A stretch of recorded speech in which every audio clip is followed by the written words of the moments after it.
चलिए देखिए, कल हम लोगों ने प्रकाशिकी के विषय में पढ़ा था। ठीक है, प्रकाश क्या होता है, प्रकाश के विषय में हम लोगों ने जाना। ठीक है, आज हम बात करेंगे प्रकाश का परावर्तन। ठीक है, प्रकाश का जो पहली प्रॉपर्टी है हम उस पर चर्चा करें। प्रकाश का परावर्तन क्या होगा। क्लास 10th में आप लोग प्रकाश के परावर्तन के विषय में पढ़े होंगे, आपको याद भी होगा प्रकाश का परावर्तन होता क्या है। ठीक है, आज हम उसी पे चर्चा करेंगे। तो हेडिंग लगा लें, प्रकाश का परावर्तन। प्रकाश का परावर्तन, इसी को हम बोलते हैं रिफ्लेक्शन ऑफ लाइट। ठीक है, इसी को रिफ्लेक्शन ऑफ लाइट हम इंग्लिश में बोलते हैं, हिंदी में प्रकाश का परावर्तन। परावर्तन क्रिया होती क्या है उसको थोड़ा हम समझ लें। देखिए, मान लीजिए हमारे पास ये कोई चिकना तल है, ठीक है, एकदम स्मूथ सरफेस है, और इसका दूसरा जो साइड है वो पॉलिशदार है, इधर पॉलिश किया हुआ है। ध्यान देना, इधर पॉलिश किया हुआ है। ठीक, ऐसे सतह पर जब प्रकाश की किरणें पड़ती हैं तो टकराती हैं, और टकरा करके अपने जिस माध्यम से आती हैं उसी माध्यम में लौट जाती हैं। ठीक है, जैसे मान लीजिए ये एक प्रकाश की किरण है जो यहाँ पर इंसिडेंट कर रही है, यहाँ पे टकरा रही है।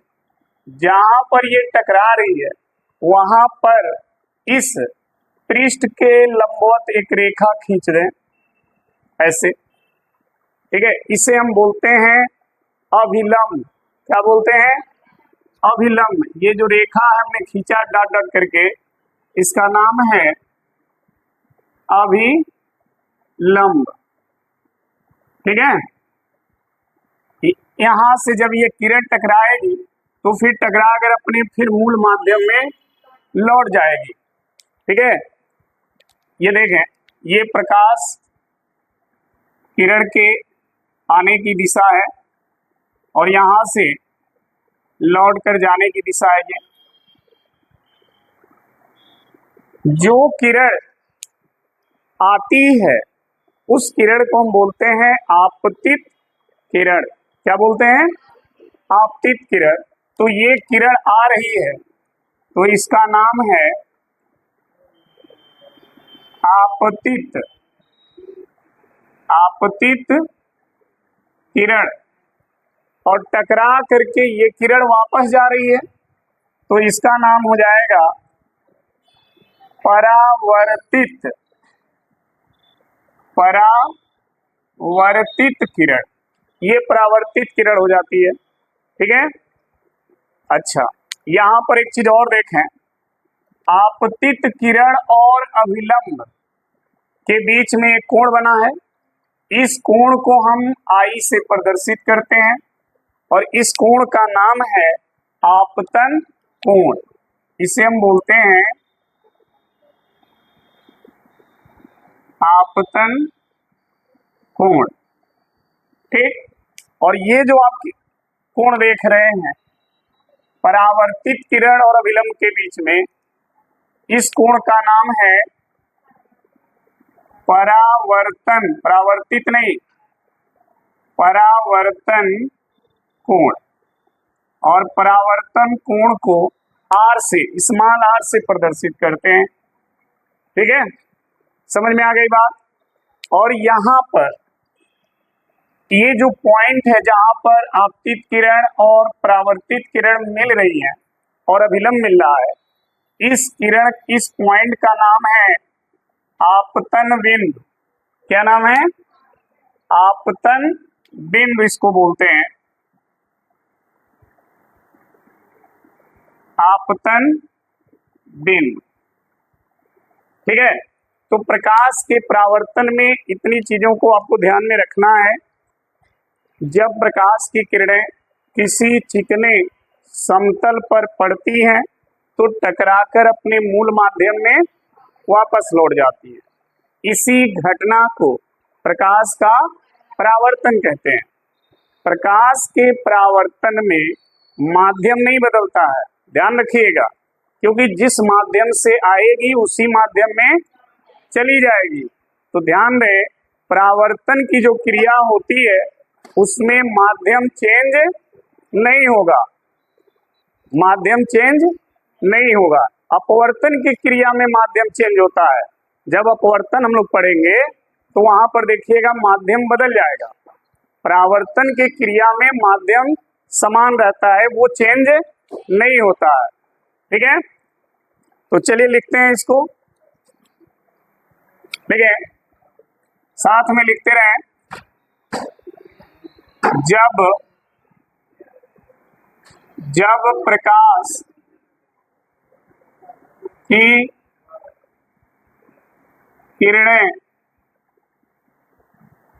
किसी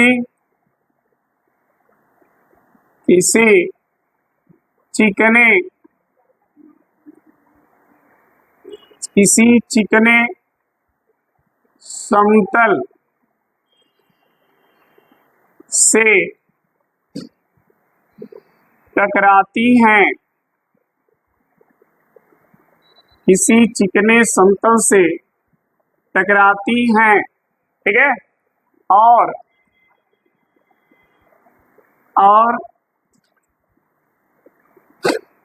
टकराकर अपने मूल माध्यम में वापस लौट जाती हैं,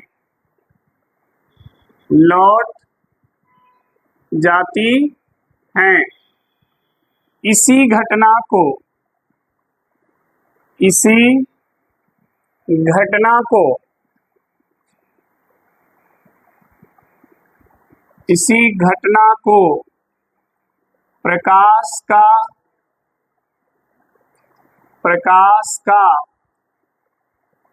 परावर्तन कहते हैं। इसी घटना को प्रकाश का परावर्तन कहते हैं। ध्यान रखिएगा, पुनः एक बार ध्यान से सुने। जब प्रकाश की किरणें किसी चिकने तल पर टकराती हैं या पड़ती हैं तो टकराकर पुनः अपने मूल माध्यम में लौट जाती हैं। ठीक है, इसी घटना को प्रकाश का क्या कहते हैं? परावर्तन कहते हैं। ऐसी घटना जो होती है, ऐसे घटना में माध्यम नहीं बदलता है, ध्यान रखिएगा। कई बार लोग पूछ देते हैं प्रकाश की कौन ऐसी घटना है जिसमें माध्यम नहीं चेंज होता, तो वो है परावर्तन। ठीक है, तो यहाँ आगे लिख देते हैं, इस घटना में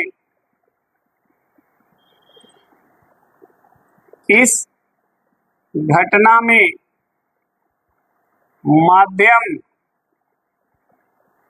नहीं बदलता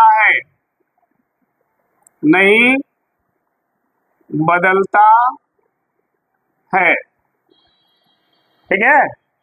प्रकाश की परावर्तन जब घटना होती है तो उसमें माध्यम चेंज नहीं होता है। ठीक है, अच्छा, इसमें जो है ध्यान रखिएगा, हमने कहा आपतित किरण, जो किरण प्रकाश स्रोत से आती है उस किरण को क्या कहते हैं?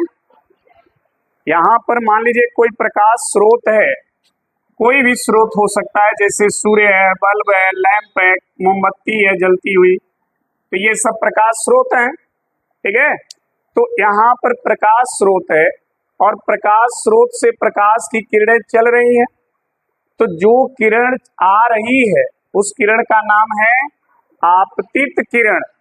ठीक, समतल से टकराने के बाद फिर वापस जा रही है उसी माध्यम में, तो इस किरण का नाम हो जाएगा, टकराने के बाद जब वापस जाएगी तो वही किरण क्या कहलाएगी, परावर्तित किरण। किरण वही है लेकिन पहले स्रोत से आ रही थी, इसलिए उसका नाम था आपतित किरण। अब समतल से टकरा गई और टकरा के फिर वही किरण वापस होने लगी तो नाम बदल गया उसका, क्या हो गया, परावर्तित किरण। ठीक है, जहां पर ये आपतित किरण परावर्तित किरण मिलती हैं, या यूं कहें जहां पर आपतित किरण समतल से टकराती है उस पॉइंट को हम कहते हैं आपतन बिंदु। क्या कहते हैं, आपतन बिंदु।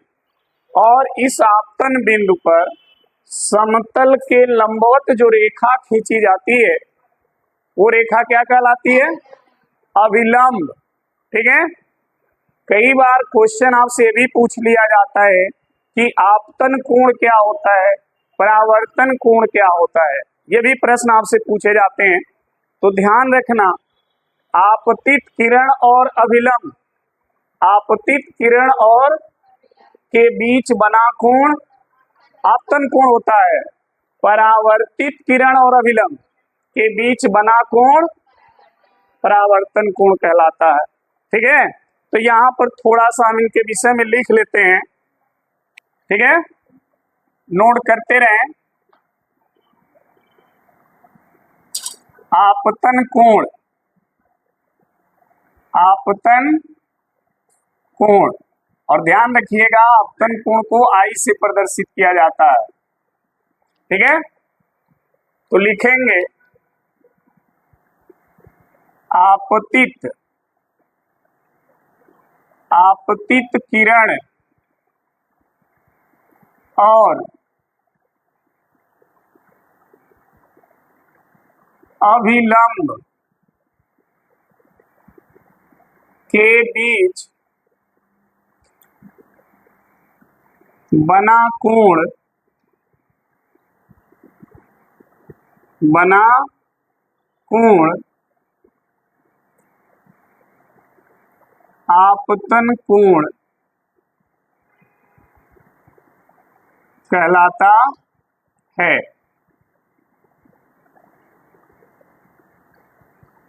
और दूसरा है इसमें परावर्तन कोण, परावर्तन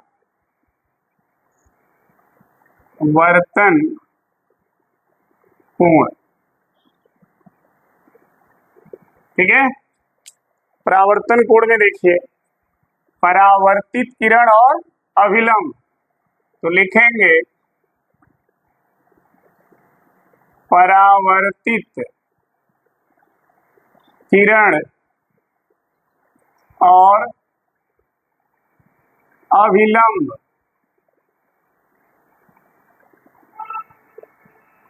के बीच बना कोण, बना कोण परावर्तन कोण कहलाता है। ठीक है, समझ में आ गई बात, आपतन परावर्तन कोण क्लियर हो गया। अच्छा, एक चीज और ध्यान रखना इसमें, अगर ये आपतित किरण, ध्यान से सुनना हमारी बात, अगर ये आपतित किरण इस समतल पर अभिलंब के दिशा में आती तो आपतन कोण कितना बनेगा, आपतन कोण कितना हो जाएगा, 0 भाई। समझो पहले, आपतन कोण किसके किसके बीच का कोण है, अभिलंब और आपतित किरण, इसी के बीच का कोण है। परावर्तित किरण किसके किसके बीच का, परावर्तन कोण परावर्तित किरण और अभिलंब के बीच का कोण है। समझ में आया। अब ध्यान देना, हमने कहा अगर यही आपतित किरण अभिलंब के दिशा में आए, अभिलंब के दिशा में ही आपतित किरण आए तो कोण बनेगा, नहीं बनेगा। कई बार तो यही प्रश्न है बन जाता है कि आपतित किरण किसी समतल पर अभिलंबवत आपतित होती है तो आपतन कोण का मान बताइए। तो आपतन कोण क्या हो जाएगा, 0 हो जाएगा। तो अब परावर्तन कोण कितना बनेगा, वो भी 0। देखो समझना यहाँ पर, अगर ये समतल है, ठीक है, और समतल का ये अभिलंब है, अगर आपतित किरण इसी के दिशा अगर इस तरह आती तो ये कोण बन जाता, अगर यही आपतित किरण इस तरह आती तब भी कोण बन जाता, अगर यही आपतित किरण इस तरह आती तब भी कोण बन जाता। लेकिन अगर यही किरण इस पर आ जाए तो कोण बनेगा, नहीं बनेगा, ठीक है। तो अगर आपतित किरण समतल पर अभिलंबवत पड़ती है, ठीक है, तो आपतन कोण क्या बनेगा, अपवर्तन कोण भी क्या बनेगा, परावर्तन कोण भी 0, अपवर्तन नहीं परावर्तन भी 0 हो जाएगा, क्योंकि अगर इस दिशा में आएगी, ठीक है, तो टकरा कर फिर इसी के ठीक विपरीत वापस हो जाएगी, ठीक है, उसी के ठीक विपरीत चली जाएगी। तो ये ध्यान रखिएगा, अगर आपतित किरण समतल पर अभिलंबवत आपतित होती है, अभिलंबवत का मतलब इस तरह से, ठीक है, तो आपतन कोण और परावर्तन कोण दोनों क्या बनेंगे, 0, दोनों 0 हो जाएंगे। तो यहां पर हम नोट कर लेते हैं इसको भी,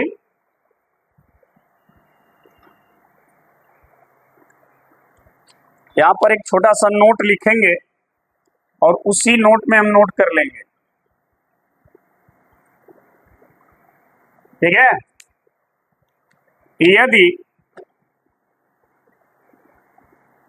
आपतित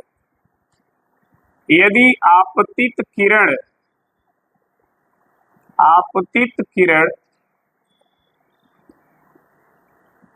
समतल या चिकने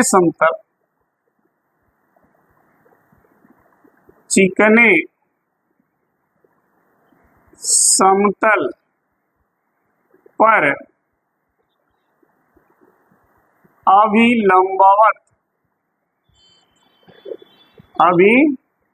अभिलंबवत आपतित होता है तो आपतन कोण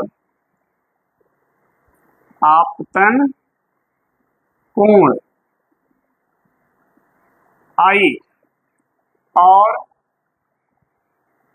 परावर्तन कोण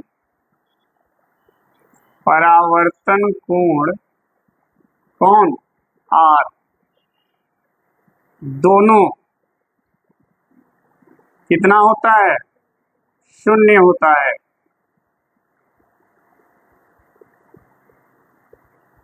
ठीक है, अर्थात परावर्तित किरण, ठीक है, आपतित किरण के विपरीत दिशा में क्या हो जाती है, परावर्तित हो जाती है।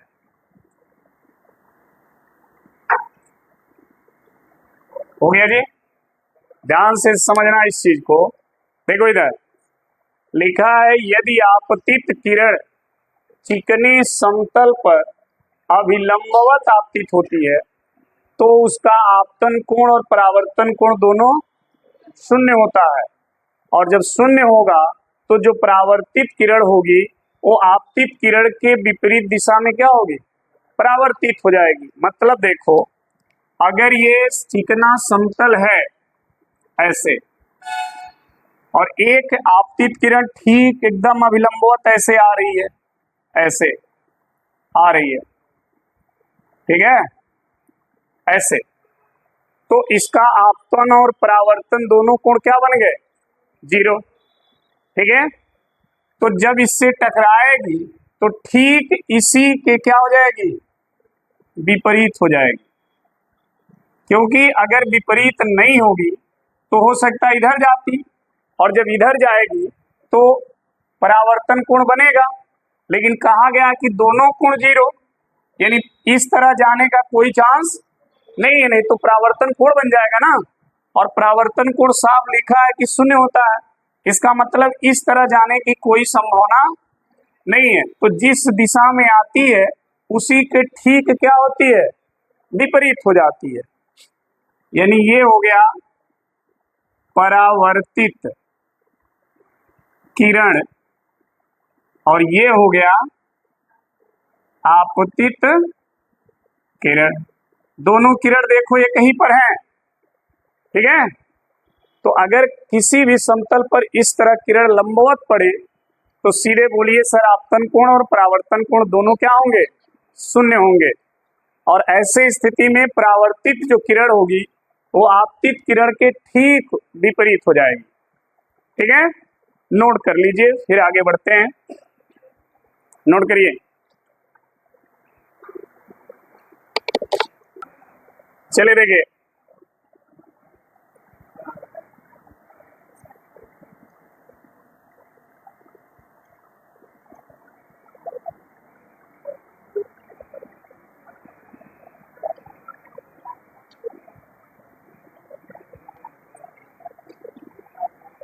देखो इसमें परावर्तन के प्रकार, ये जो परावर्तन हो रहा है ना इसके भी प्रकार हैं।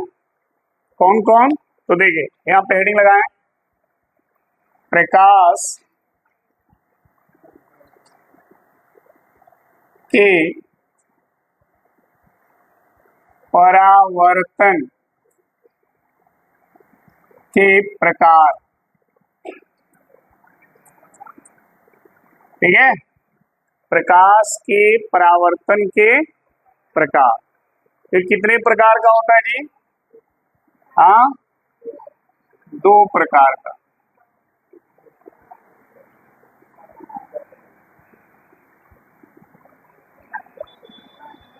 हो गया। अब ये 2 प्रकार हैं कौन, पहला देखो, एक होता है क्रमिक परावर्तन, क्रमिक परावर्तन। क्रमिक परावर्तन का मतलब क्या होता है, समझना इस चीज को। मान लो हमारे पास कोई एक चिकना समतल सतह है, ऐसे समतल में है, चिकना है, ठीक। और इस पर प्रकाश की जो किरणें हैं वो पड़ रही हैं। एक किरण ऐसे आ रही है, एक किरण ऐसे आ रही है, एक किरण ऐसे आ रही है, एक किरण ऐसे आ रही है। आप देखेंगे सभी जो आपतित किरणें हैं सबकी दिशा एक ही है ना, सब एक निश्चित दिशा में आ रही है। देखिए ऐसा नहीं है अलग अलग दिशाओं में आ रही है, सबकी दिशा क्या है, निश्चित है, ठीक। एक निश्चित दिशा में ये इस समतल पर आ रही है और टकराने के बाद सब एक निश्चित दिशा में परावर्तित हो रही है,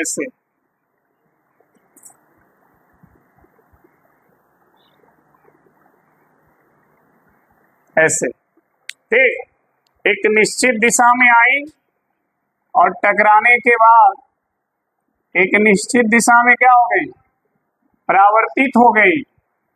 तो इस प्रकार का जब परावर्तन होता है तो उसी परावर्तन का नाम क्या है, क्रमिक परावर्तन। इसी को बोलते हैं क्रमिक परावर्तन, ठीक है। ध्यान रखिएगा, अगर कोई कहे क्रमिक परावर्तन से आप क्या समझते हैं तो आप एकदम स्पष्ट बताएं कि सर जब किसी चिकने समतल पर प्रकाश की किरणें एक निश्चित दिशा में आपतित होती हैं और परावर्तन के बाद एक निश्चित दिशा में परावर्तित हो जाती हैं तो इस घटना को हम क्रमिक परावर्तन कहते हैं। ठीक है, तो यहाँ पे नोट कर लेते हैं।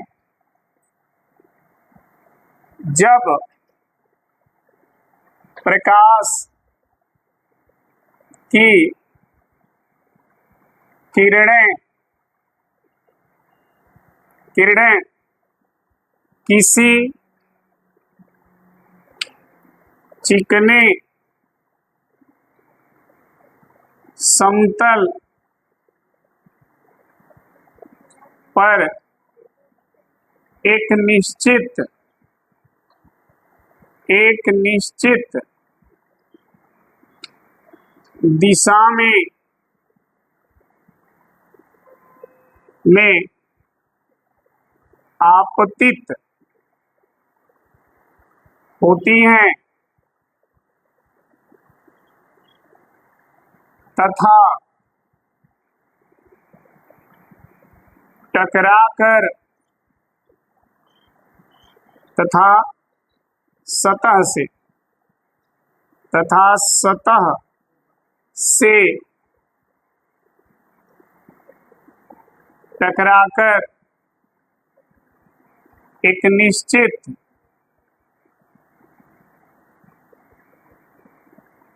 दिशा में वापस लौट आती हैं या लौट जाती हैं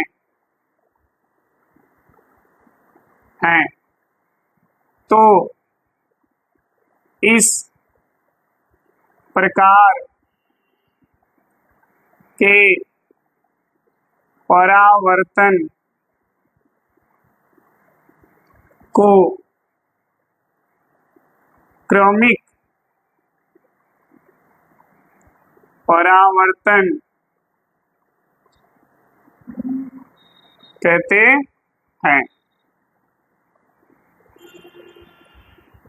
ठीक है, और ऐसा परावर्तन किसके द्वारा संभव होता है? समतल दर्पण के द्वारा। ऐसा परावर्तन केवल समतल दर्पण द्वारा होता है। ठीक है, ध्यान रखना। दूसरा है अक्रमिक परावर्तन।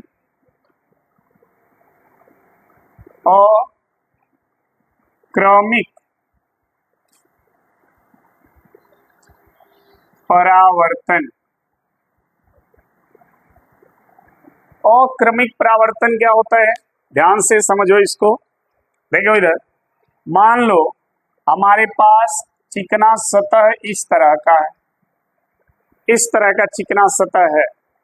ठीक है भाई, सतह ये थोड़ी ना कि हमेशा समतल ही होगा, सतह इस तरह का भी तो हो सकता है। ठीक, और इस सतह के ऊपर प्रकाश की किरणें एक निश्चित दिशा में आपतित हो रही हैं। ध्यान देना, देखिए इस पर प्रकाश की किरणें जो हैं एक निश्चित दिशा में आ रही हैं।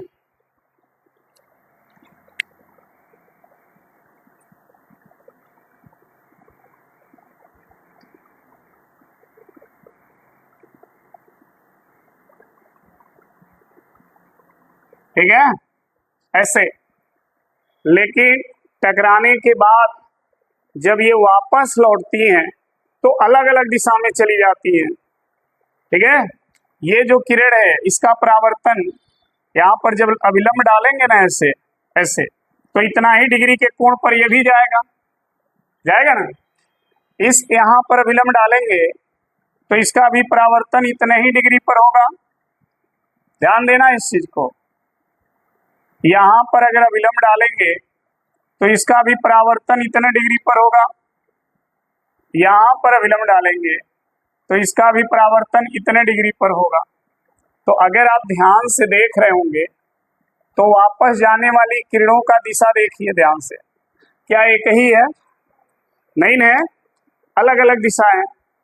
इसलिए इसका नाम हो जाता है अक्रमिक परावर्तन। ये आती तो क्रम में है, लेकिन टकराने के बाद जब वापस जाती हैं तो ये क्रम में नहीं जाती हैं, एक निश्चित दिशा में नहीं जाती हैं, अलग अलग दिशाओं में जाने लगती हैं। इसलिए इस प्रकार के परावर्तन को हम अक्रमिक परावर्तन कहते हैं। और इस तरह का जो परावर्तन है ये केवल गोलीय सतह द्वारा होता है। अगर कोई सतह वक्र के रूप में इस तरह हो या गोलीय सतह हो तो उसमें जो परावर्तन होता है वो अक्रमिक परावर्तन होता है। ठीक है, तो यहाँ पर सब यही लिखना है। इसमें देखना ध्यान से, चेंज क्या करना है। जब प्रकाश की किरणें किसी चिकने समतल पर हमने लिखा है, समतल शब्द यहां से हटा देंगे, गोलीय सतह, किसी चिकने गोलीय तल पर। ठीक है, देखना ध्यान से, यहां गोलीय तल लिख दे रहे हैं। देखो, लिखो तुम लोग, जब प्रकाश की किरणें किसी चिकने गोलीय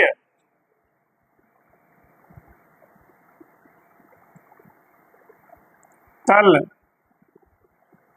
पर आपतित होती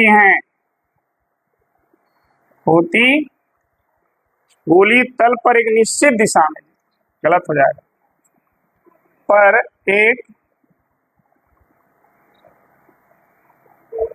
एक निश्चित दिशा में आपतित होती हैं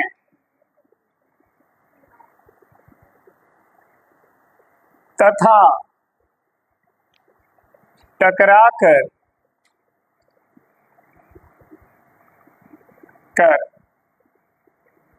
अलग अलग दिशाओं में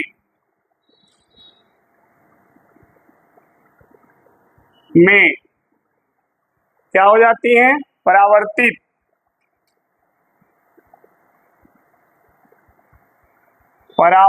हो जाती हैं।